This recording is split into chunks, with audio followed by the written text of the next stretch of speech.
Yeah, I got a buddy like that too. I don't know why we're really close. I don't know why he isn't more vulnerable, because you really can kind of build that relationship by kind of exposing your heart and, sharing your vulnerabilities and the negative things that are going on in your life.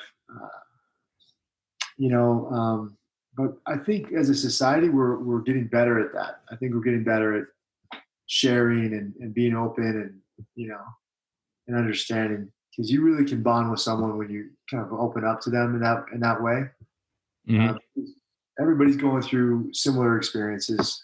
Nobody's perfect. Everybody's trying their best, and that's what we're all.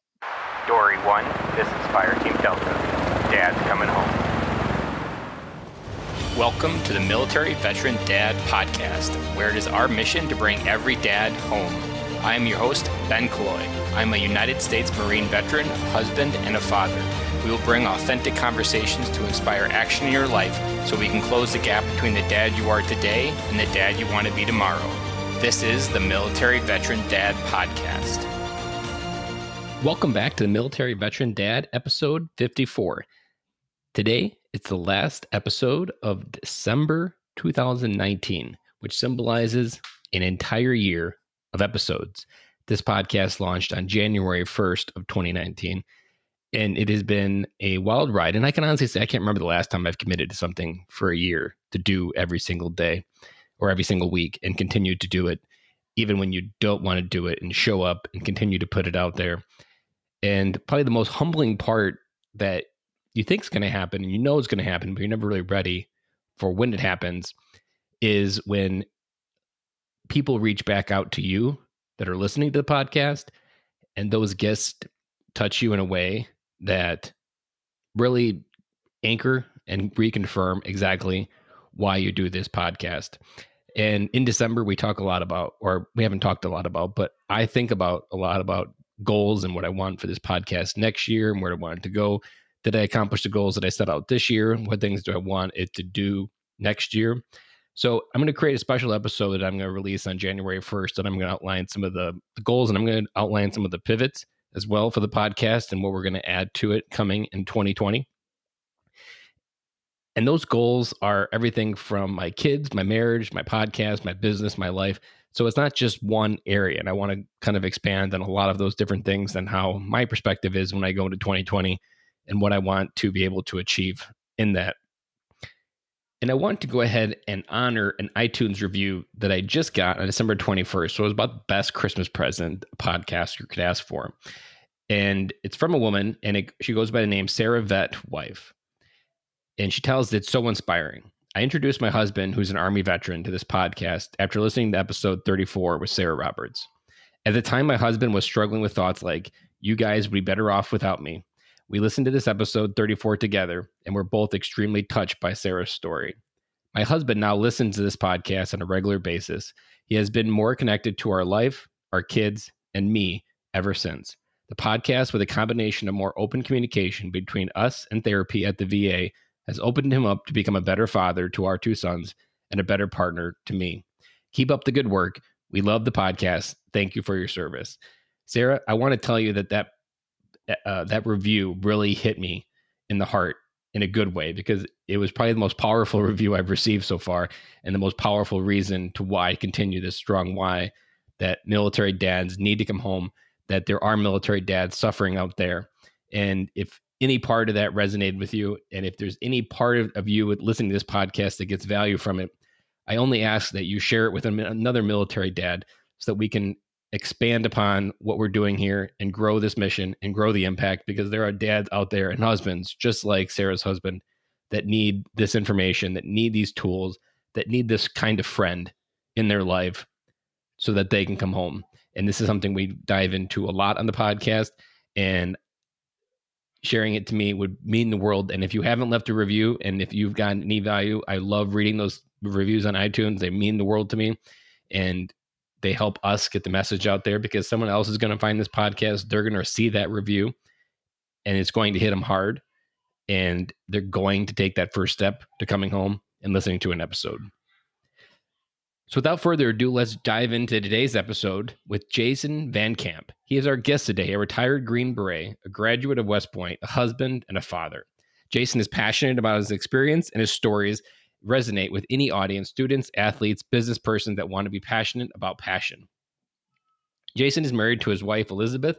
They have a daughter, Claire Jane, and a son named Jack.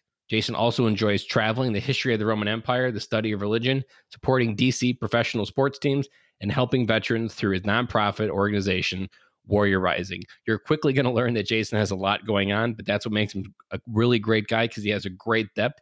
And you're going to realize he's experienced a lot of life. And we've talked about how, as a military dad, he can now create a very rich life for his friends, or not for his friends, for his family and his kids, and how that will empower them to go out into the world to start changing it. So without further ado, let's get started with Jason Van Camp. Welcome to the show, Jason. Hey, Ben. How you doing, brother? I'm happy to be here. Thanks for having me. I am super excited for this one, because as I was digging into this interview and prepping, you've kind of got a lot of things going on in your life. I have a lot of things going on in my life. That is a true statement. And I'm sure your wife would validate that you probably have too many things going on in your life. Oh, I don't need her to validate that. I've got too many things going on in my life. She knows that. I know that. And I'm trying to cut back, but it's a hard sprint to the finish line at the end of the year. So that's kind of where I'm at right now. Gotcha. So go ahead, and for the listeners out there, go ahead and explain a little bit of all the things you got going on, and a little bit about your family, what it looks like right now.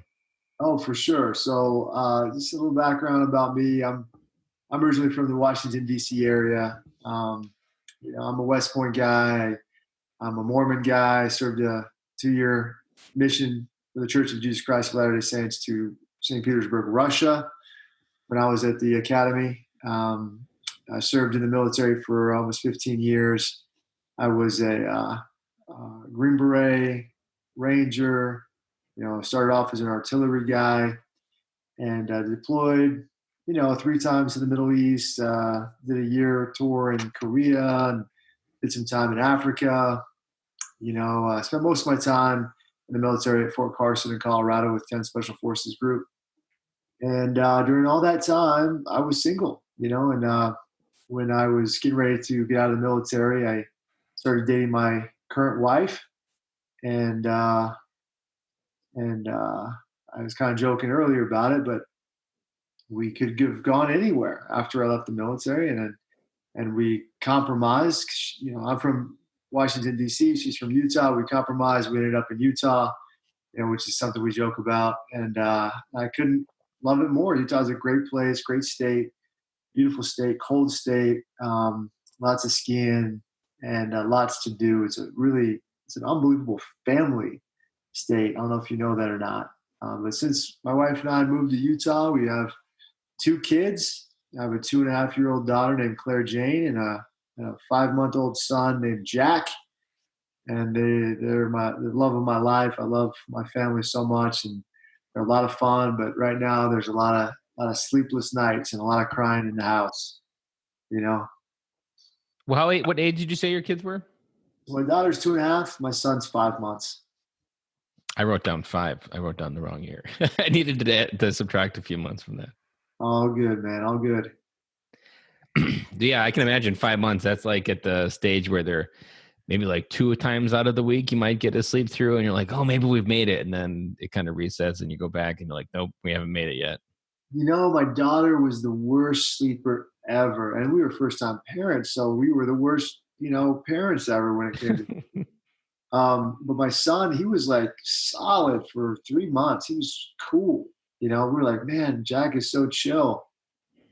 And then he had like a sleep regression. And so now he's waking up 3-4 times in the night. And my wife and I are trying all sorts of different things. She tried this like rice solution where she kind of puts a folded up towel underneath his legs and a bag of rice on his chest. And that's supposed to help him sleep. And then the other night we just said, screw it, let's let him cry. And we timed it. He cried hysterically for 55 minutes before he went back to sleep. So he's a determined little guy. I can only imagine when he actually has legs to go out into the world and use his determination, what he's going to do. Yeah, I love hearing that. I hope he does well in life. Do you guys do essential oils at all? We do not know. You know what I'm talking about when I say that? Well, I'm from Utah, so I know I was very gonna say well. from Utah you have to, because like Young Living is like it's big, huge out there. It's where it's from. That's right. That's right. My wife's always been into the essential oils we each have a diffuser in the room for you. I think the sleep one worked early in the days where it just kind of helped them sleep through the night, or like lavender, like that was something we did in the diffusers at night in their room. Oh, interesting. I'll have to take a look at that. Or if it's like breathing, maybe if they're getting like stuffed up, then there's one for like breathing. And or if they're just getting sick a lot, then you use like Thieves, which is kind of a disinfectant oil. Huh. All right. I'll have to check it out. Just let your wife squirrel it, and I'm sure she'll just run with it. That you won't have to do much on your own, because once you start getting into it, it's its own little thing. Yeah. Yeah. Yeah. Well, awesome. I got a question for you. As you were rattling off all of that, it sounds like West Point was kind of like your first big adventure. Was that safe to say? I guess so. It was really the first time I was away from home, and learning to be, uh, learning to grow, learning to find comfort and discomfort, being away from my family. I would say for sure, yeah. Why do you So, ask? so take us back to that Jason. What was he hungry for that West Point was the only place he could get it? I'm not sure if West Point was the only place I could get it, but I was, Or what made you think that this was where I needed to go? you know, um, I wanted to play football. I was really good in high school and I loved it. I was passionate about it. And I just wasn't quite big enough, to play major, college football. I was fast enough and I was strong enough, but I just wasn't quite tall enough. And, I was smaller, so um, West Point recruited me really hard. My parents were very excited with at the idea of me going to West Point. And one thing led to another, and the recruiter at West Point was very aggressive, and I decided to go. I didn't know what I was getting myself into by any stretch of the imagination. And once I got there, I realized it wasn't for me. I'm like, after 10 days, I was like, yeah, this isn't a place. I read the wrong paper. I don't want to be here. But I also knew I wasn't a quitter, and I wasn't gonna go down that route. So I just stuck it out for 4 years. It was kind of like being in a bad marriage, I suppose. Like, it's not good for you, it's not good for them, but you just stick it out. So it never got better for you? It got worse every single day. Each day was worse than the last. I hated every second of it. Um, and when I got out, life has been amazing because, like, it was just such a hard experience for me, a negative experience for me that, every other day is good. It's crazy because there are times in combat or times at Ranger School or the Special Forces qualification course where I would just kind of remind myself, if I was having a bad day, hey, at least you're not at West Point, and I'd cheer up. So West Point was worse than Ranger School? I'd rather go to entire Ranger School again than go back to West Point. Wow. So I got to ask, looking back, because that was almost over 15 years ago right now, right? Yeah. How have you taken that lesson of 4 years of purgatory? How has that affected how you execute on your life now? You can always just compare it back to that misery, like everything is better than that day, or is there like some bigger lesson that you've taken away as you look back now? It made me tougher. It really did. And maybe that's something I needed. It made me realize that I could overcome and accomplish anything.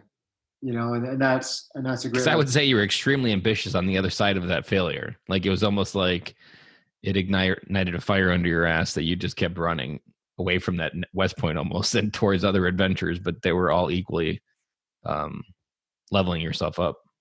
I've never heard it described that way before, but I think that's a great way to describe it. Like I've sprinted away from that dumpster fire as quickly as I could and towards other adventures and other ambitions. I definitely like the way that you articulated that. Do you find that even now with your current business is kind of like you're still running from that? Like that's part of what you're chasing, or you're trying to chase success because you're still making up for that 4 years that you were there? Or have you kind of like let go of that running to slow down and walk a little bit more now? I wouldn't say I'm trying to make up for it. I'm just trying to distance myself from that. Like, listen, like it was almost like being in prison and then the gates are released. Shawshank Redemption. You felt like you're in Running away. prison. You weren't supposed to be there. Don't put me back there. Like, let me go. But it's, people say it's a great place to be from. It's not a great place to be at. I've heard that said many times throughout West Point. And, you know, after leaving, you've got a phenomenal network of phenomenal people. And most of the people there, that were you associate with, most of them were phenomenal, phenomenal people. Some of the most intelligent, hardworking, service-minded heroes that you'll ever find. But there's others there that kind of, obviously make it a bad place for. Yeah, I've heard it even said as like Navy SEALs will describe. I've met the best leaders in the Navy SEALs, and I've met the worst leaders I've ever met in the Navy SEALs. Yes, exactly. Like definitely something like that. And I think that's a theme with the military that I remember, that you're not promoted on performance. You're promoted based on numbers and stats. And whether you're a good leader or a bad leader, you can go above, you can rise in the chain, and then ultimately you get power that you ultimately don't deserve. Yeah, sometimes getting promoted in the military, in my experience, is who wanted it the most. It wasn't necessarily, are you the best leader or you have the best stats, but it was like, who wanted to be promoted the most. And for a lot of guys, including myself, I just wanted to do a good job. And I wanted to be put in positions where I could kind of prove myself, and I could collect stories, epic experiences. That's what drove me. Not, did I get, below the zone, promotion or anything like that. Like that was kind of out of my hands, and I learned from a young age, don't put your happiness in somebody else's hands. Control what you can control. Don't outsource your hope or your happiness. I couldn't control whether or not I get promoted or not. It was somebody else's decision, so I just didn't worry about it. And I got promoted, same rate as my peers, and I got some of the highly, like the better jobs that you'd like in the military. I got a few of those, and I have no complaints. My military career basically ended because of a medical retirement. Um, and I think I probably would have stayed all 20 years had I not been medically retired. But it all worked out for the best. As soon as I retired, I settled down with my wife and we moved down here to Utah, and things have never been better. I couldn't be happier.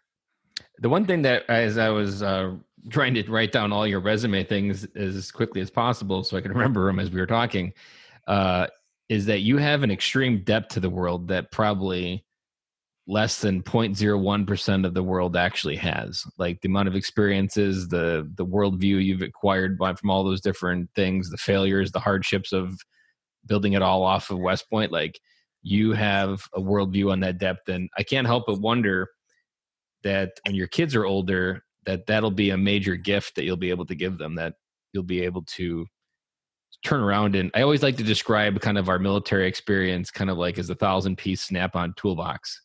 It's filled with wrenches. You never actually know what they're for until that moment comes and you're like, oh, that's what that little doohickey does. It's like working on a car where there's that one wrench for that one bolt that you never know about until you're like, damn, why is there a special wrench for this? And I think that's kind of like what your resume is. Like you've got a major resume of lessons of even like, I'm not sure if maybe you've articulated it yet because your kid's a little bit young, but when your kids are older and they're figuring out what they want to do, I can only imagine how the going through 4 years of West Point will shape how you make sure they understand how to enter the world as well. Like that's something that not every dad, very few dads, not even myself, could gift our kids with that type of wisdom. Yeah, I like how you said that.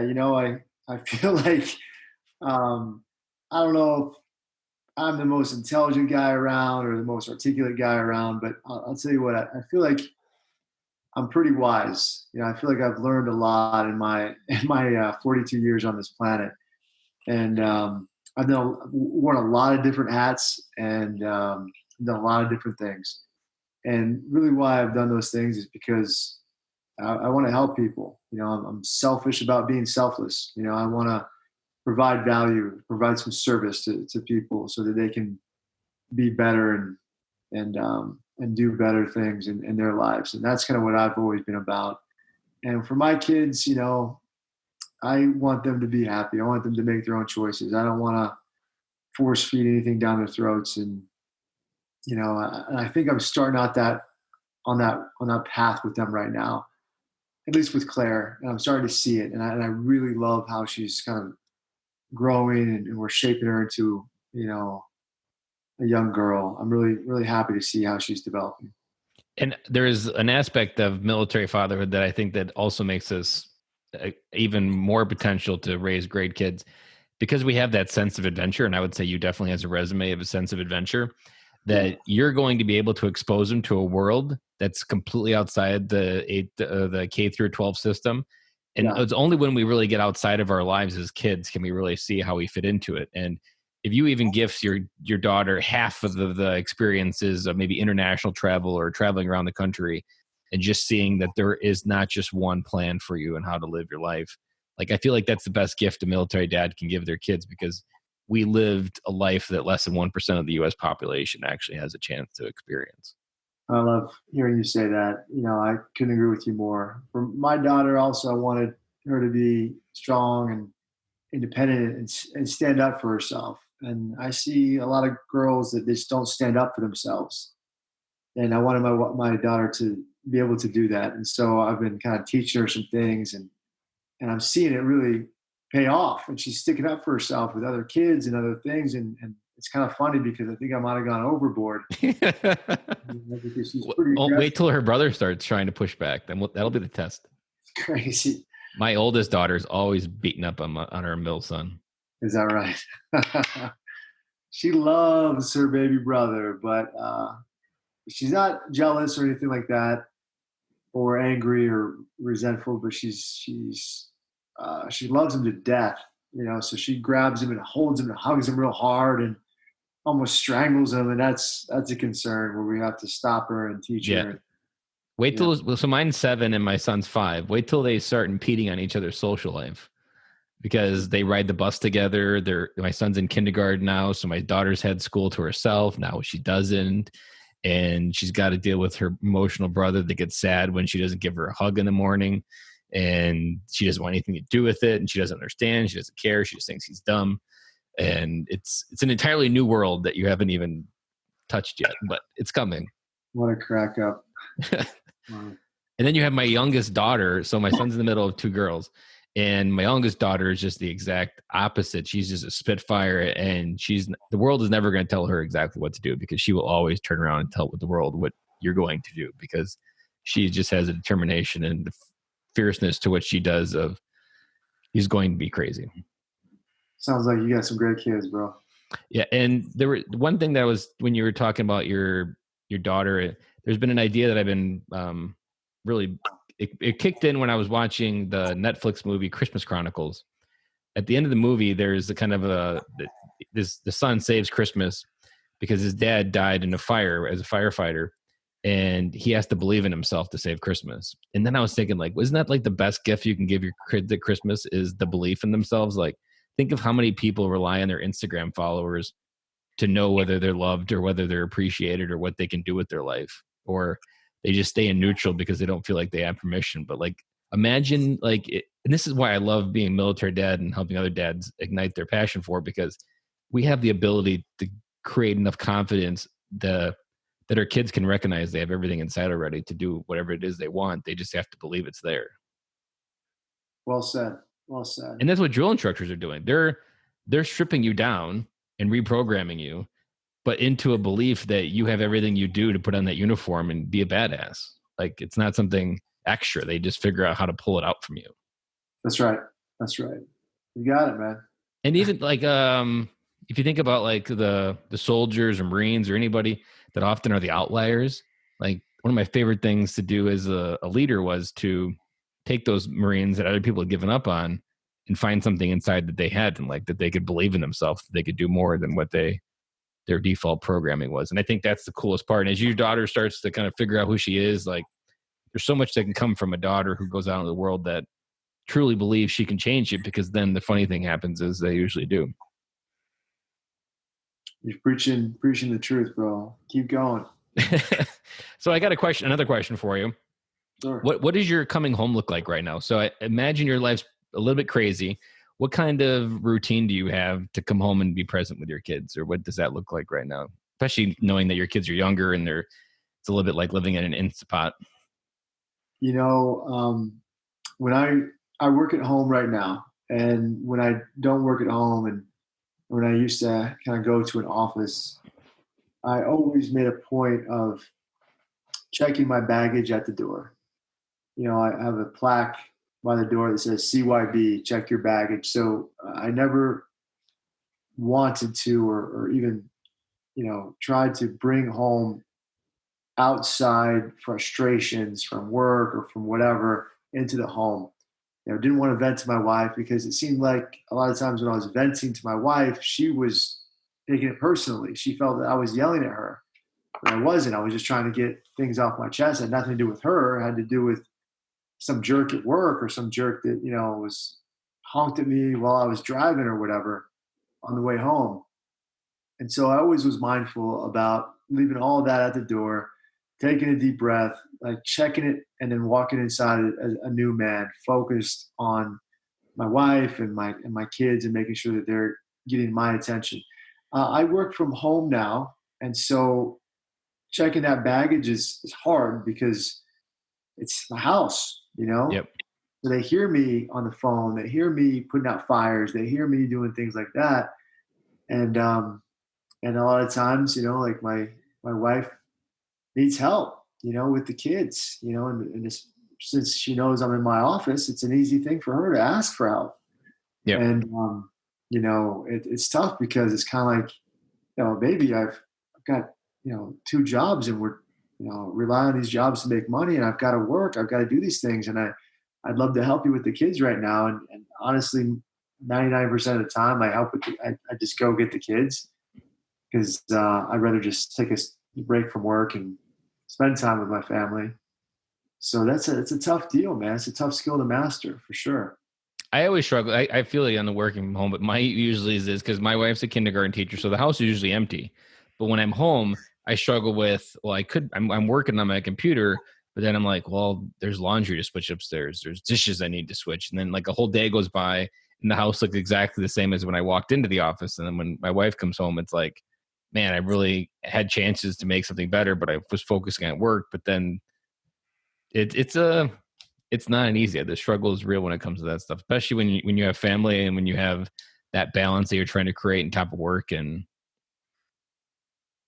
yeah, and your kids come into the office while you're on a call, they don't understand.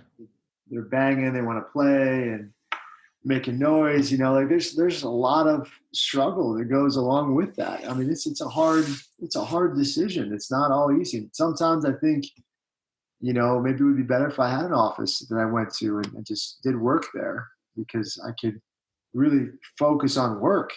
I wouldn't have any of the distractions. But at the same time, it's always nice to go up and take a break and play with the kids, or get a snack, or, decompress. You don't have to drive around, So So you mentioned like that you used to bring home and vent a lot. So what was that process like what was the trigger point to realize that this isn't the way that it's supposed to be? it was an atmosphere, a feeling of really, negativity, of evil, I would say, just contention, adversity, just a feeling that you just don't want to have in your home. Mm-hmm. There's times when everybody's happy, and it's just like a really good feeling in the house, and you feel really proud, and it's just good, it's just pure. And then, when I would come home and vent or talk or whatever, just kind of get things off my chest, you could sense that atmosphere changing, and then you can sense your wife's attitude changing. She no longer was happy. She was she was angry. She was feeling angry like you were feeling angry. And she starts thinking that you're yelling at her and you're really not yelling at her. And all of a sudden you start yelling at her and she's yelling at you back. And then it's just kind of like, what just happened here? Like, why am I fighting? There's nothing to be angry about with her, you Yep. know? And then you just kind of realize, like, listen, like this is detrimental. This is not helping out anyone or anything. So I decided just to leave it at the door, man, before I even walked in the home. So, and I can imagine that if things have been improving since then. Oh, I wouldn't say it was like one incident or anything. I'm just saying, like, in general, like, you're human, you're normal. You want to vent, you Yep. need to vent from time to time. But I just make a concerted effort not to vent in the home, with my wife. If I have to vent, I'll maybe call a friend or you know just kind of vent to myself somewhere, if it's possible or whatever. But I try really hard not to bring that into the home anymore. Now that you live in Utah, how has your tribe been? Have you been able to build a tribe of people out there Yeah, outside of your family? yeah. Well, it was kind of funny. My wife and I went to dinner with her friends a few weeks ago, and one of the guys, there's some guy sitting there with his wife, and I don't know him, and he said, "Jason, what do you like to do?" And I was like, "Well, I started talking to him, and I thought to myself, you know what? Like, I haven't gone out with my buddies probably in 4 years. Like, I just haven't, like, gone out and hung out and watched the game with my buddies at a club or bar or whatever. I haven't done any of that, and it's been family for 4 years straight focused. And that's a weird thing to realize, coming from being an older single to now being a married dad. It's kind of crazy. Were you pretty active on a social life before, like in the army? Oh yeah, man. I was single, meeting girls, dating, like going out, hanging out with Social friends, butterfly? games.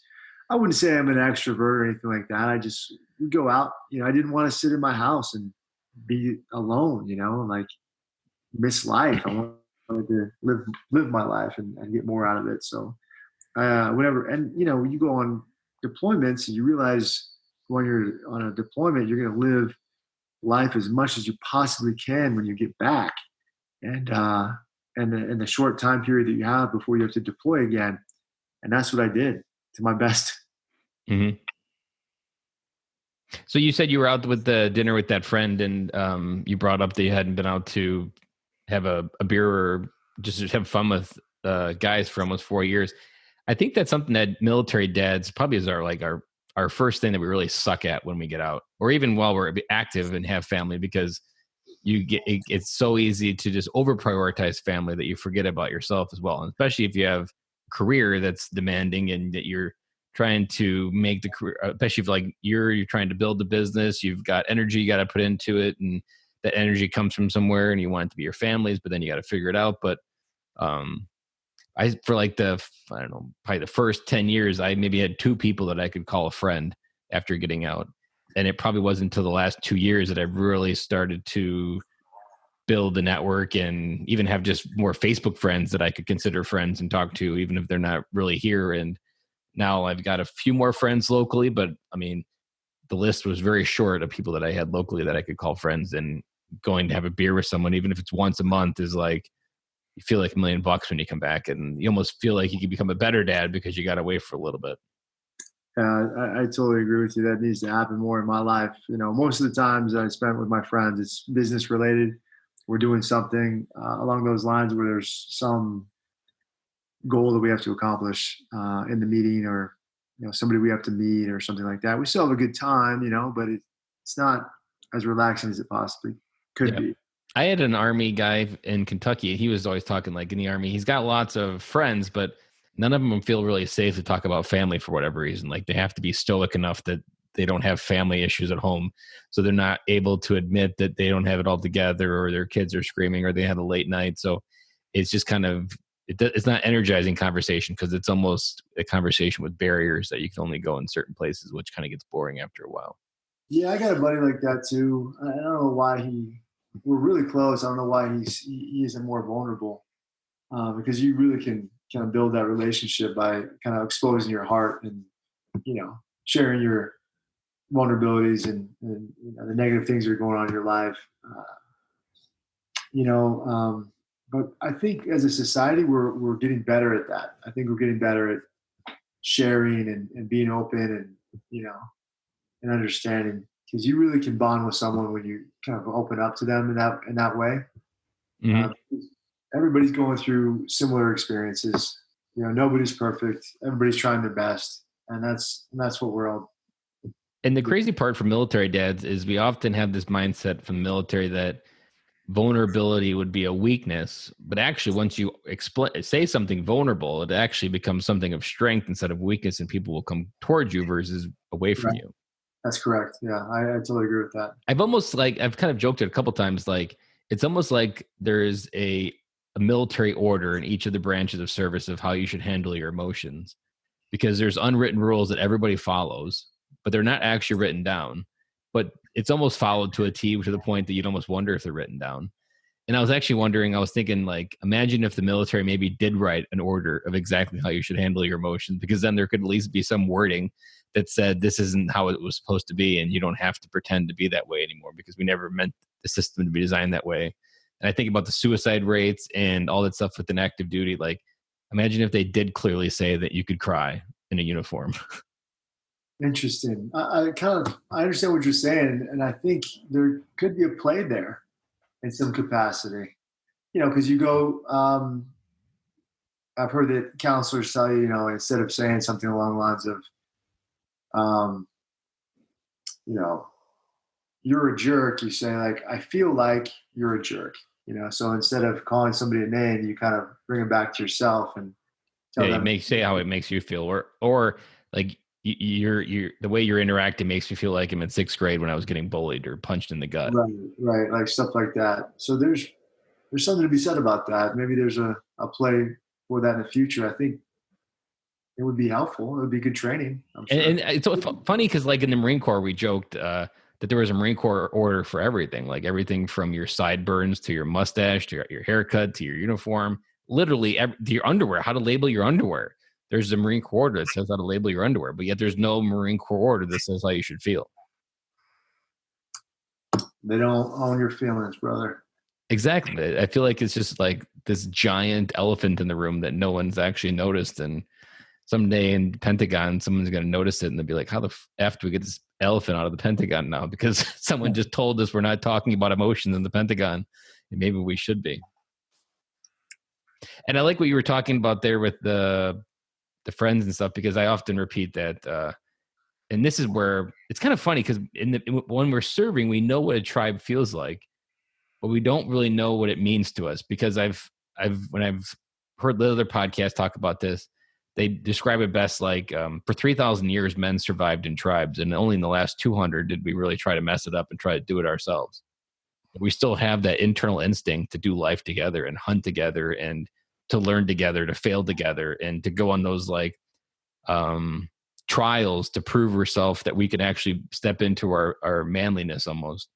Like all of that has gone away, but that's still, we did it for 3,000 years. You're not just going to take that away with the swipe of a societal type of wanting to change, or an industrialization that kind of happened where people stop trying to hunt and gather and go to the factories instead. Like, we need tribe of men in our life to help us do everything, because we can't lift everything that life gives us.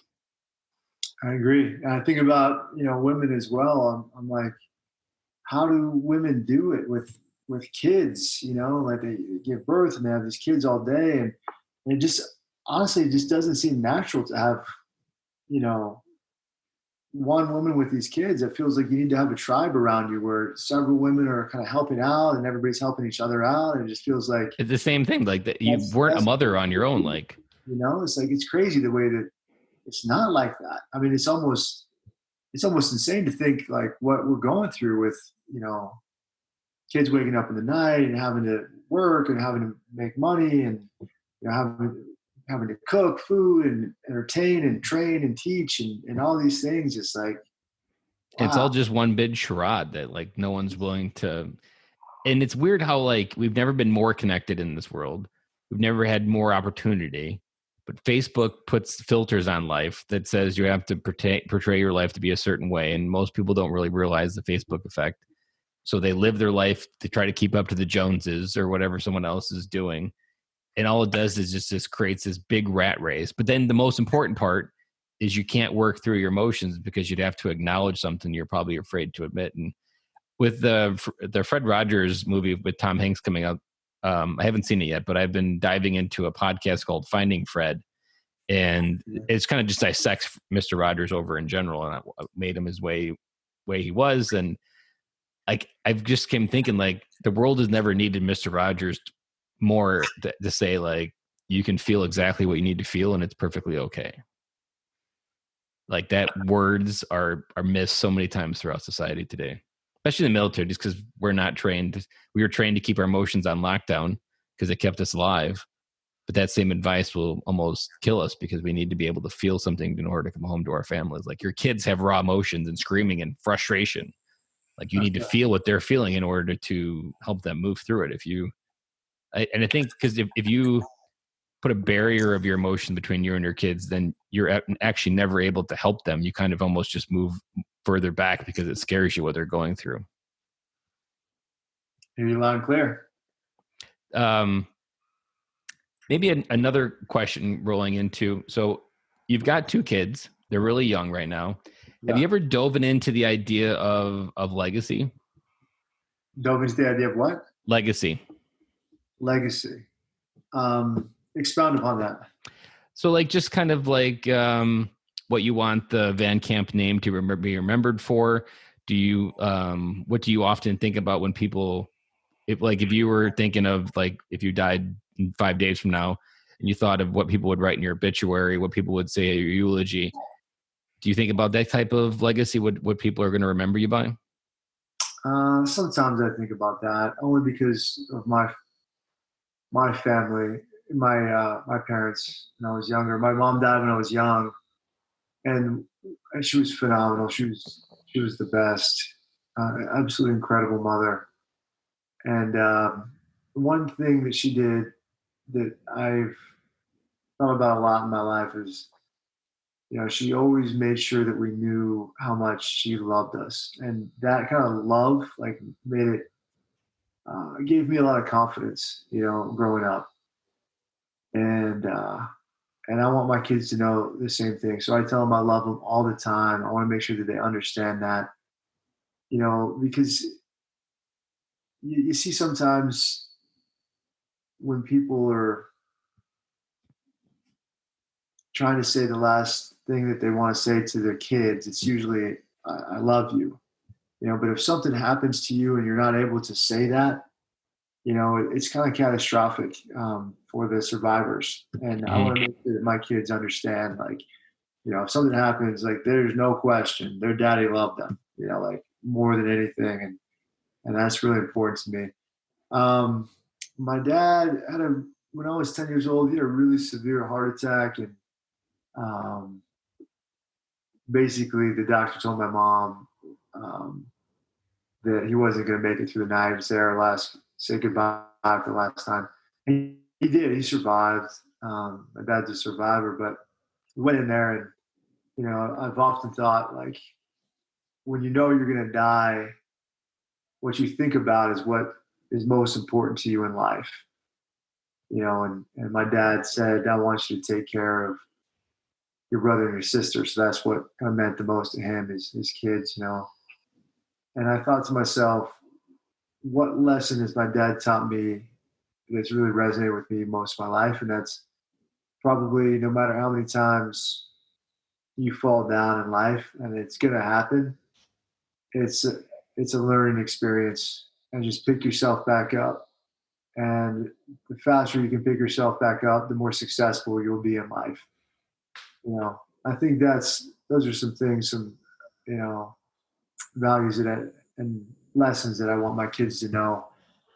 As far as me personally, values that I really admire in people, I think I have in myself, loyalty.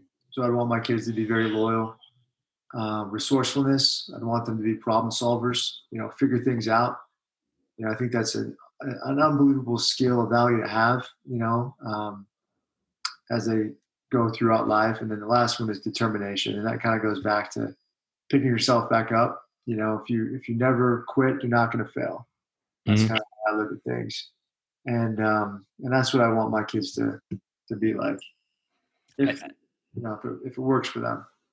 And what I love about that is it's all focused on your kids. And I think it's probably my biggest thing that I've taken away from the podcast is many military dads stay hung up on their service, but never actually switch to their kids, because like your service is over, especially if you've already transitioned. Like there's nothing you can do about it. It's facts in the history books, but your kids are literally something that can change the future in 100 years out that you don't even really know. And you won't may ever see, but you have the ability to make a dent that is going to rival the one of Steve Jobs. And when you teach your kids all, like going back to that depth and teaching them who they are and getting them to understand that they love themselves and that they felt love from you, these are all things that make them to be great adults and then allow your name to go out there and to be remembered. And like a veteran's only forgotten when people stop talking about your name. Like if your name doesn't keep getting remembered, and that's when you're forgotten. So if your kids really take what you remembered and keep repeating it, like you're going to be someone that's always talked about in the lineage, because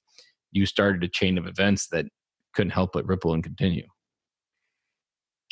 I love how you said that. That's great stuff, man. I couldn't agree more. And when you think about all of those things, there was one also that you talked about there that I've thought that a girl, just knowing that she feels love from her father, like there's a lot of research that says just hugging your daughter will decrease the chance of when she has sex, because she won't be seeking that feeling of love from the first man that gives it to her, because she felt it from her father. Like just making sure she has that solid, like that you're the role model she goes out into the world to get. And I've kind of realized that jokingly, like the dads with a shotgun, I think those are the dads that actually are afraid because their daughter's copying who they are and they're afraid who they're going to bring home. But if you were the man that you want her to walk through the door, then you really don't need a shotgun, because she's going to realize and she's going to go out and copy the person that you modeled in your life and to her. And then there's really nothing to be worried of. But if you are worried, that's when you have the shotgun. And that's usually because you weren't paying attention when she was watching, and she's going to bring home all the things that you were scared of. That's funny. I never thought about it that way. I never either. And it was just like maybe like 2 or 3 weeks ago, I was like, you know what? The shotgun is actually just a sign that the dad wasn't the best dad, and he's afraid what she's going to copy and bring home because she's going to copy him. Nah, that's funny. You're never going to be able to think of the dad in the shotgun ever again in the same way. No, I'm going to take a different perspective on it now. And the part when you were talking about your dad and on that deathbed, that was powerful, because there's things that kids need to know, and they need to feel that well before you have it all, that you're on your deathbed, that they need to be fully okay without you. Like they need to be able to, like going back to, they need to believe in themselves that they don't need you to go through the world. And if you haven't gifted them that, then they're always going to carry some pain on their heart because they didn't have unfinished business with you. Right. Exactly. And you never want to live your life like that. Make sure your kids know. I mean, even make a video if that's easier for you about how you feel if something happens, so you never have to regret, or your kids never have to regret, not fully knowing unfinished business. You never want that, I've heard some good advice that if you're not part of your kid's life, then like if you're saying you're divorced, or maybe you have a complete rift between you and your ex, or for whatever reason, like open a Gmail account and have an email address. And when you have a picture, when you have a thought, when you have a story, maybe it's your side of a story. Maybe it's like you got two sides in a divorce and she never gets to hear your side. Write it to an email account that you then gift her when she's like 18 or when she's ready to read what's in the account. Because that's always like a great way to say things that maybe you don't really know how to say them later, or you're going to forget. But then you can kind of like, maybe your daughter's sleeping and you're looking at her and you want to write her a message about what you thought about when she was sleeping when she was 2, or what she dreams of, what you dreamed she could be. Like, I think that's going to be a powerful thing that for dads that can't connect with their kids, that can at least gift them who they were or what they were thinking about when they were different ages. Great ideas, brother.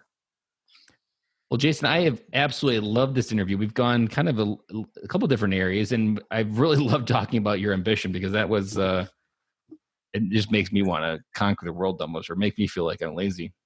No, you can, man. You go conquer the world, bro. So the last question I always ask dads is, what's one piece of advice you want to leave for military dads out there? You're doing a great job. I would say this for military dads. Listen, you're doing a great job. You know, it's the life that you chose is very difficult. You know, your job isn't who you are. It's just something that you do. You know, who you are should be a father and a dad for your kids, because that's really what matters in life. You know, the people that are on their deathbeds, they don't regret, not working more or spending more time at work. They regret not spending more time with their family, because that's what it's all about. Like your family, your tribe, I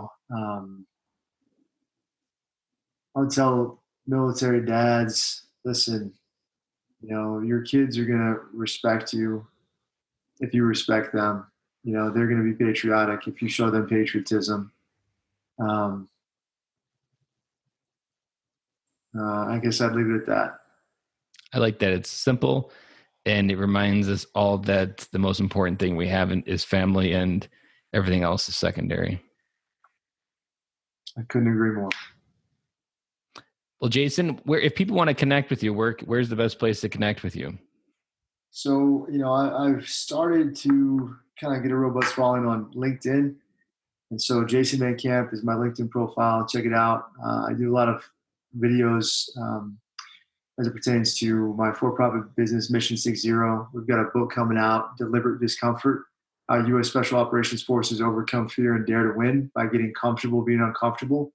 It'll be out on Amazon right now. It's out on Amazon right now and other places where books are sold. I'll be sure to include that in our show notes if the listeners want to grab a copy. I appreciate that. We're really excited about that book. Very proud of it. It's got some unbelievable lessons and experiences in there.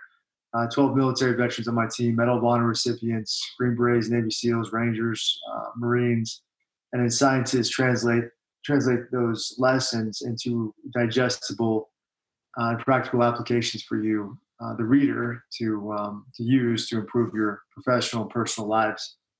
And my other entity is a nonprofit called Warrior Rising, and we help veterans and their immediate family members in the most charitable way we know how, and that's helping them help themselves. And we do that by helping them start sustainable businesses. So if you want to start a business and you're a veteran or an immediate family member of a veteran, come to us. We'll give you the education, the mentorship, financial assistance opportunities, and then have you join our community. And we're doing great. We're helping 40 veterans start businesses every single week. Things are going really, really well at Warrior Rising, and we hope that continues in 2020. You can find more about Warrior Rising at warriorrising.org or Mission 60 at mission60.com. And that's what I got going on, man. Thanks for allowing me the opportunity to articulate that. You're welcome, because you have value and behind a dad that you bring something to the veteran community that we can all learn more from. You're doing great stuff, man. I keep it up, and if you ever need me for anything, let me know. I'm proud of you. You're doing a great thing for the military dads in our community, and I wish you the best. Thank you. That's a wrap. And thank you for listening to today's show, and I really hope you enjoyed it. The lifeblood of any new podcast are the reviews. If you haven't reviewed the podcast yet on iTunes, I would really appreciate it, and you will help us get the message out to even more military veteran dads. As John Maxwell says, if there is hope in the future, there is power in the present. Dads, it's time to come home.